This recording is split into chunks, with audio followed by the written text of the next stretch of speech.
kay kaniba bago magudi. So kinahanglan ato ning pangandaman. Sa papanang dami nang nakagklaro nga datos para makahibaw ta sa atong mahimo nga aksyon na kulay. So within this, by Monday, I think we will know that already kung sa atong direction at sa pagkakaroon sana ako rin yung gihangyo na whatever is important nga ang atong ma-maintain ang atong health mo na ito pagkakuha no?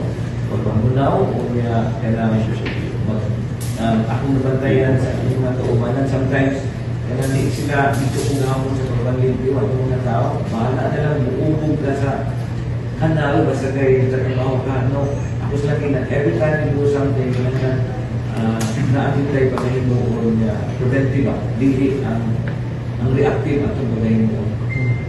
So mo issue ba ka executive order ni Mayor para mag-prevent sa mga yes, after the meeting ng local health board kung sa ito naman okay sa Manila po nakabantay ko ako man sa sila yung hamon na direction sa Iwato na ay reported na cases pero wala tayo klaro na mga programa kung saan to prevent pagkuhan dili ng kailan.